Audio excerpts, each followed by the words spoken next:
Microorganisms run the planet, right? They're in charge. What happens to microorganisms is what happens to us and all other life on the planet. And it's disturbing that this consensus statement sort of complains that there's just not enough research out there that has been done, and they're calling, of course, for more research. Scientists always do, but in this case, it's very, very, very important.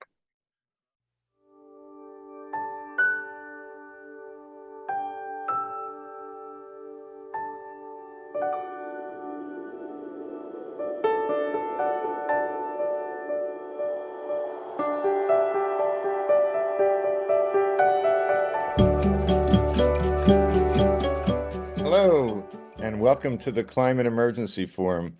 I'm Herb Simmons. I'm the author of A Climate Vocabulary of the Future. And today we're zooming into a world that's tiny but titanically powerful, microbes. And the title of our discussion today will be Microbes, Climate's Tiny Titans. These microscopic marvels don't just live on our planet, they shape it, driving climate in ways that we're only beginning to grasp. I like to call them climogenic, a term I've coined for microbes that generate climate impacts, for better, for worse, or somewhere in between. From oceans to permafrost, they're churning out oxygen, carbon, methane, sometimes saving us, sometimes challenging us. So let's dive in.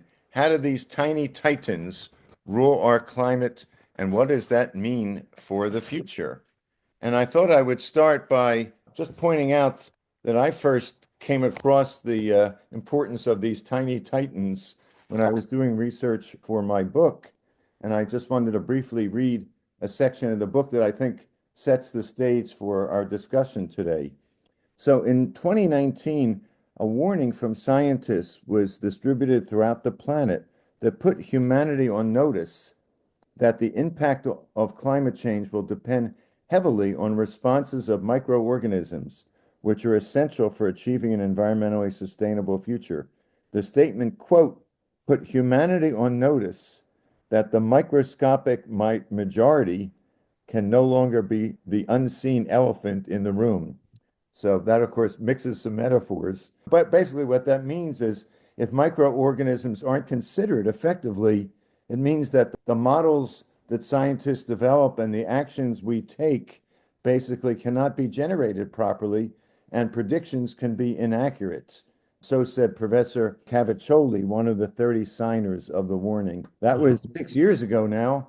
Let's hope that a significant progress has and continues to be made in learning and applying what we know about this microscopic majority. So, with that, what is, I think, like many of our programs, we try to identify elements or dimensions of the climate crisis that are not often understood or even known by many people, and just begin that process. Obviously, in 30 minutes, we can only scratch the microscopic surface, but with our two experts today, we'll do the best we can. So, with that, I want to start by introducing Dr. Peter Carter.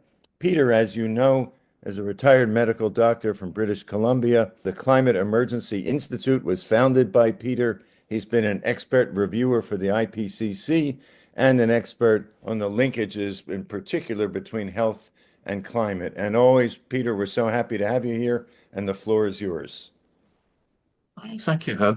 Actually, I spent some time reading a very big, long paper that Herb kindly sent me that I hadn't come across, which is the key paper for this session. And it is, as Herb said, from the Alliance of World Scientists. They've got something like 20,000 scientists approving the main statements that they're putting out. But over a period of a few years, they produced a huge number of peer-reviewed papers, which you can find on their website. This particular paper from the Scientist Warning, many experts, the paper was called Microorganisms and Climate Change. It's a very important paper, as I say, because it is a science consensus paper. So I tried to pick out the most important things from this big paper. And the most important thing that they say, and this is huge because you can't get this from any other of the many papers on the topic that I'm interested in, which is basically warming of soils, the effect on plankton in the oceans. Of course, microorganisms make all that work. So this statement does say that the microbial world constitutes the life support system of the biosphere. That's pretty important. And that the key quote then for me is across marine and terrestrial biomes, microbially driven greenhouse gas emissions are increasing and positively feeding back on climate change. I came across a study many years ago, which was from England, and in various places in England, some sort of academic scientists had been doing a study for many years on biodiversity and soil health. And part of the experiment was they measured CO2 constantly. They put this out to the media, and over 15 years or so, they were able to say, well, CO2 has been increasing. The soil's increasing CO2, which is quite normal, but that's increasing. So at least after all these years, we've come back to this consensus because, as I say, if you read the science and the papers, it's all over the place. Maybe positive, maybe negative, up, down, and all kinds of research being done, saying all kinds of more research needs to be done. Now, of course, as most people know, our life depends on particular microorganisms, and those are the phytoplanktons, of course, of the oceans, and they absorb CO2 by photosynthesis. They also, as you probably know, produce about half of our oxygen on the planet. And that's quite amazing because there's only 1% of global plant biomass, which is phytoplankton. I have been looking constantly to find out whether phytoplankton are going to be affected in a positive or negative manner, and also, of course, if they decline in size and number and regions, of course, then we lose this great CO2 sink, which is about half the ocean sink by the phytoplanktons alone. So they do have one thing which is definite, which is there's a global decline of diatoms between 1990 and 2012. So that's the only thing that we really are aware is a negative to the phytoplanktons. All the rest is, maybe go one way, another way. They did mention ocean acidification. So the paper had a whole section on marine microorganisms and then a whole section on land microorganisms. And also they touched on agriculture. I was surprised they didn't do very much on agriculture, actually. So I was very worried to read that ocean acidification is going to affect, on a theoretical basis, the marine microorganisms, the phytoplankton. In conclusion, I'll say that there's a quote from the paper that says that warming is expected to accelerate carbon release in the atmosphere. A climate warming of 1.5 to 2 degrees C, which we're absolutely committed to, would reduce permafrost by up to 50%. And this consensus paper also makes the very important point, which I can't find anywhere else, which is that makes a lot more region available for microbial respiration and the release of greenhouse gases. Thanks, Peter. And as you said, whether microbes are making things better or worse or up or down is extremely difficult to determine for lots of reasons, including the fact that there are so many varieties and species of microorganisms and categories of them. They're all influenced by their immediate surroundings. You know, a lot of their behavior depends upon what happens around them, the heat, the nature of the soils, the nature of the water, and because they're incredibly difficult to study. It's really hard to learn about them for obvious reasons. They're so tiny and often so distant and so remote and difficult and elusive.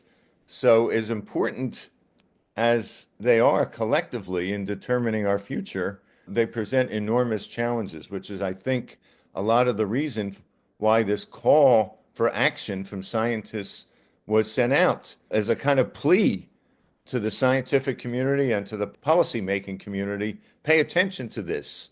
put the resources into it, because if not, we're going to get lots of surprises, and many of them may not be pleasant. So, with that, as always, I'm delighted to introduce Paul Beckwith.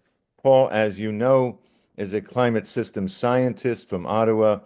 He's a prolific, maybe perhaps the most prolific producer of videos on climate on YouTube of anyone in the Western world, and maybe the Eastern world for that matter. It's always a delight to see you, Paul, and the floor is yours. Yes, thank you, Herb, and thank you, Peter. Of course, microorganisms are the most abundant organisms on the earth, and they are ubiquitous. They're everywhere, and we're intricately tied to them, all plants, animals, including humans. If you think about the history through deep time, how cells first formed and how life first formed, I mean, we had these little microorgans, these, viruses and bacteria and things. When the first cells were being formed, that then make up the animals and people, there was a cell barrier separating everything in the world from what's inside the cell, and you had these little microbes within the cell wall, and they evolved into different organelles within the cell, had different functions, became specialized. So microbes are intricately tied to all life on this planet, and because they're so tiny, we just take them for granted.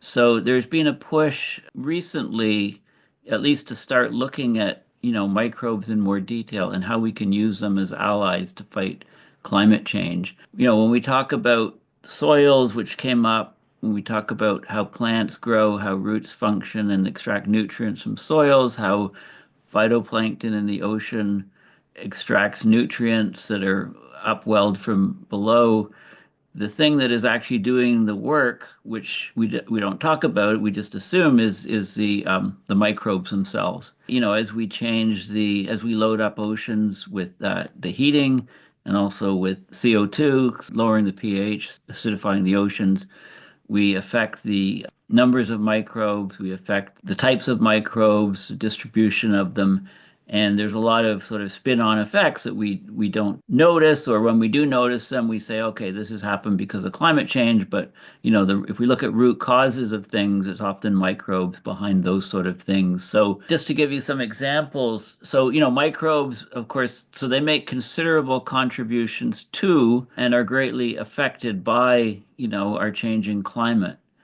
So, for example, they drive the what are called elemental cycles. So, the carbon cycle, for example, the nitrogen cycle and nitrogen fixation in plants, in soils, the phosphorus cycle, all of those things are driven and are occurring, actually exist because of the microbes, which we never mention as being behind them. Microbes are also producers and consumers of greenhouse gases. There can be a big push to reduce methane because in the atmosphere, a very potent, powerful greenhouse gas, which is causing a significant fraction of the warming, up to a third, even higher, according to some reports. Certain types of microbes are very key for breaking down methane into other substances.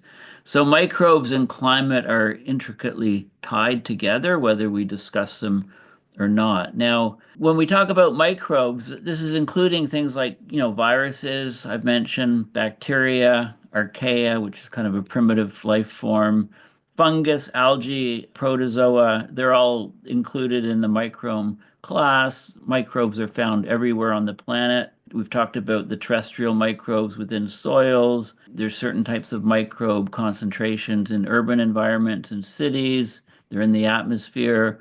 They're in the soils, below the ground, and also in the oceans. They're very resilient, and they'll continue to be resilient. They've been evolving for billions of years. We think that the first cyanobacteria, a form of microbes, or based on microbes, was around about 3.5 billion years ago. And one of the best examples of the power of microbes is there was no oxygen in the atmosphere.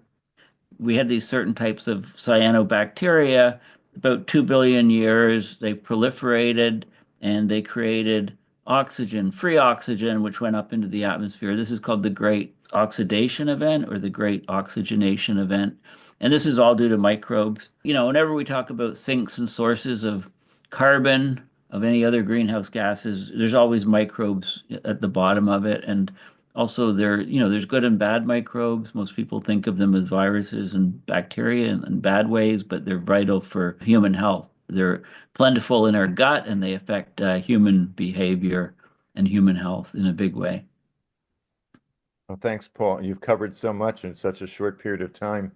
One of the points you made at the beginning was about the fact that microbes, it's believed, have essentially migrated or become incorporated into cells of mammals and even human beings over time. That many believe that the mitochondria, the key or one of the key organelles in our cells, essentially was a freestanding or free living microbe at one point that's now in a symbiotic relationship with us. And I just want to add, I'm reading a fascinating book to try to understand females of the species. It's called Eve, and it's about a 200 million year evolution of the female. The fascinating thing related to microbes is, I bet none of you here know, but when a woman breastfeeds her baby, the milk goes from the breast into the kid. We all know that. What we don't know is, or I didn't know, is that saliva from the baby goes into the breast of the woman. This saliva contains cortisol, so the mother will know if the baby's stressed. It contains bacteria and viruses and funguses, which are detected by the mother, and then the milk composition is modified. So when the baby's breastfeeding, if the kid has a virus or bacteria or is getting some sickness, the baby, the mother will produce things to counteract that, almost real time, right? So it's a two-way interaction, and I had no idea that this was actually the case. But also, we talk about the growth of cities around, the evolution of cities on our planet. And one of the key factors as to why populations exploded in cities is because of the existence of wet nurses, right? When there's wet nurses in cities, the average female is having a baby every year, year and a half. If the mothers are breastfeeding for a year or 2 years, then the average time between kids is something like 4 years instead of a year and a half. The idea of this is just a huge factor in growth of cities. So there's lots of different factors that microbes are involved in that we have no idea, no concept. So many people are getting excited that if we can come up with some microbes or modify them so that we can capture carbon more efficiently, so that trees grow faster, some of these sort of things, we could go a long way towards addressing the climate catastrophe. Thanks, Paul. And perhaps if you're finished the book or when you finish the book, you might want to lead one of our future programs explaining how women work and what the connection is to climate change. Yeah. Um, Exactly. I don't know if I should be the one to moderate that one, but thanks for those particularly important insights. And they demonstrate both the remarkable impact and importance of microbes and how little we know, and we better learn pretty damn fast if we're going to have a chance to help preserve a livable or at least restore a livable climate. And with that comment from Paul, I want to turn it back to Peter. Oh, thanks, Paul. You're so well read. That was absolutely fascinating. I had no idea about that, of course, at all. To us, the opposite sex is extremely important, of course. And I'll move on by saying that humans, of course, generally tend to think that, particularly our Western science techno world, that we're the best thing that ever was, and that we're the most important and most advanced form of life on the planet. And indeed, we now think that we can run the planet. That's been around for a long time. Microorganisms run the planet, right? They're in charge. What happens to microorganisms is what happens to us and all other life on the planet. And it's disturbing that this consensus statement sort of complains that there's just not enough research out there that has been done, and they're calling, of course, for more research, as scientists always do. But in this case, it's very, very, very important. We know, and it's important because they're obviously at the basis of the carbon cycle, right? As Paul has explained, they're central to the carbon cycle and therefore to absorbing CO2 and sending out with microorganisms respiration, sending out CO2 and methane. It is shocking to find, and I hadn't found this, that already we know, the scientists actually do know, when they come together, that there is an increase in the carbon being emitted as the world warms and as this increases the temperature around the microorganisms and they become more active. That is already happening in a very, very big way. Decades ago, I imagined that we would never, ever, the scientists would never, ever let it get to this stage.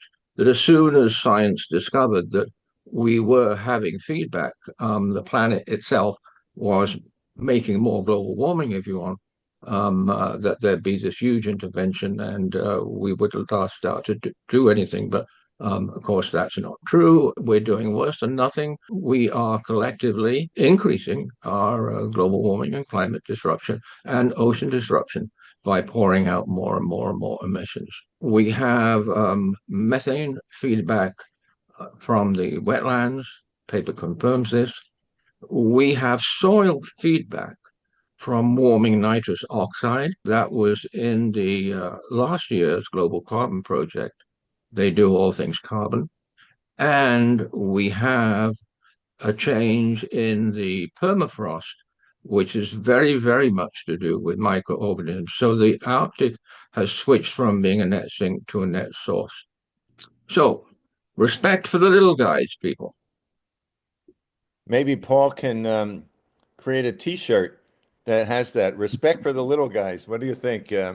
It's yes, it's absolutely important. And you know, it strikes me, Peter, that when you're talking about all of the feedbacks that, of course, help determine how climate works and the acceleration of the process, unfortunately and tragically, it seems maybe the only feedback that doesn't exist that needs to is the feedback between the information that the scientists create and the policymakers. There's like this gap there. The scientists are doing their thing, going all over the world, you know, making relatively small amounts of money, in some cases risking their lives and their health, coming up with these incredibly important findings that society must act on. And yet, the link between that generation of information and action seems to have been atrophied, if not entirely disappeared, in many cases. And that, I never really thought of it that way, but maybe that's the key feedback that we want to encourage. At the same time, we want to discourage some of the other negative feedbacks that are making our problem even worse. With that, let me turn it back to Paul. Yes. So with the changes in temperature from global warming, changes in humidity, so we're changing the sort of the microenvironment in which these microbes live, and we're having, all kinds of different effects. And, we see the high sort of level results, but we don't really understand all the interactions between them. But there's some things that are pretty obvious. And, when a human gets sick, you get a fever. And the reason you get a fever is because the body has evolved to have this fever raise the temperature because that increases the rate that antibodies and things can be produced to fight the fever. So the fever is showing that your body is actually fighting the infection. So with global warming, as things are warming, the microbes that are harmful to the body can mutate and figure out ways to do better in warmer environment. If those microbes are in our body making us sick, we can go into a fever and it will be ineffective in fighting the infection, right? Because those microbes have learned to adjust or adapt. So that's just an example. There's some work being done on microbes to, we talked extensively about plastic pollution in the oceans, in our environment, microplastics. There's some microbes that are actually can break down plastics a lot more quickly than the normal wear and tear in the environment. But if we had plant-based plastics, the microbes would have a lot easier time breaking them down. We haven't focused on microbes per se. There are groups that are starting to look at that. I mean, there are some papers. Peter, is talking about a scientist warning paper, Microorganisms and Climate Change. There's a group called Microbes for Climate, and there's other scientists are pushing to, have more people understand sort of the role of microbes because let's face it, I mean, generally people that know about microbes are microbiologists and they're in a very specialized area. They don't know too much about climate in general. This is part of the whole way we do science and the way we compartmentalize and specialize in science. We don't fit it into the big picture enough, into the overall system. So I'll give another plug for the importance of having people that are systems thinkers and looking at all the different components, tying them together. And the problem is, you can't go and if you look up the different science fields, you find physics and all kinds of different subsets of biology or chemistry, but there's no really scientific discipline called system science. Not considered the same way as other disciplines. So this is a huge problem. We don't have enough people looking at the overall system and how the parts relate, because those are the key to understanding, how we could actually use microbes to help us out to fight climate change and also to mitigate the microbes that cause us harm, the viruses and bacteria, etc. Thanks, Paul. And your point about not having enough scientists that both of you have made and the need for systems reminds me that I think such an underappreciated and under-supported area that could make a huge difference is the need for and the opportunity to encourage citizen science, citizen scientists that's beginning to occur in certain fields. There are millions of people, and I'm sure many of the thousands of folks who are watching this today would be happy to have an opportunity if someone gave them some guidance and support and oversight to use their own skills of observation and collection and analysis to contribute, whether it's to the science of microbes or any other aspect of climate change. And so I would like to make a pitch here for the scientists who called for action on microbes to come up with a program of microbial citizen science, involve humanity, involve those of us who are eager to help to support you as microbial scientists in your work. And I want to wrap up with just a couple things today. Been mentioned a couple times some of the beneficial opportunities for microbes to assist in climate repair. And there's in one of the papers we looked at for today, there are about 7 or 8 categories that were listed. Paul, I believe you mentioned one of them, carbon sequestration, methane oxidation through what are called methanotropic bacteria that eat methane or digest methane that could help enormously in permafrost, wetlands, landfills, bioenergy production, which is very controversial, but if done properly through algae, and I'm going to talk more about algae in a minute, bioremediation of our soils and our toxic fumes and our toxic landfills, what's called microbial therapies, which we know of as probiotics and prebiotics and opportunities both in our own bodies and also for nature to basically seed places with microbes that have beneficial health impacts.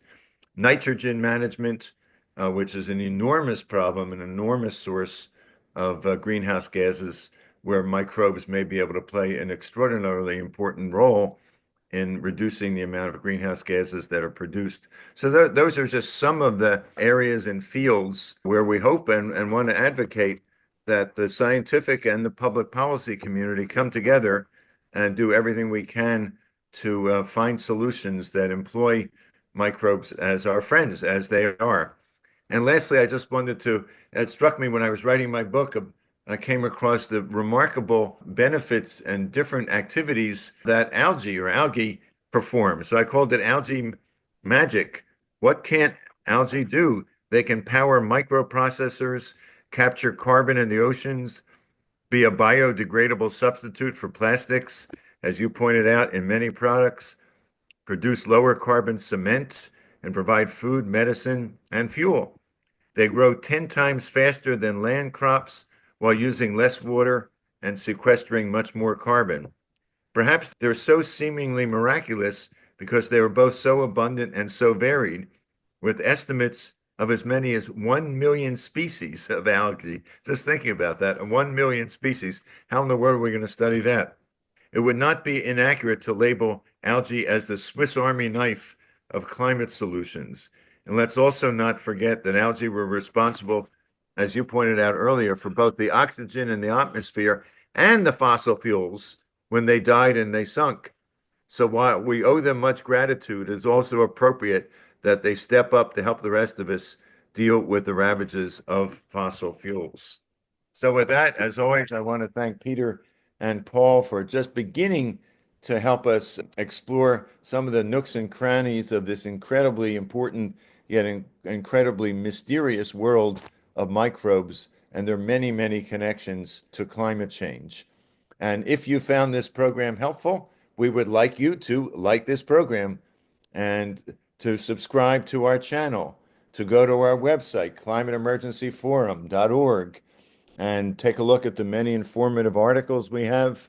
And if you're so inclined, and we hope you will be, to press that donate button so that we can continue to provide the kinds of quality focus that is exclusively one of the very few of any channels on YouTube focused on the climate emergency. Don't forget to leave us your comments, leave us your suggestions for future programs, and we look forward to seeing you next week. Thanks so much.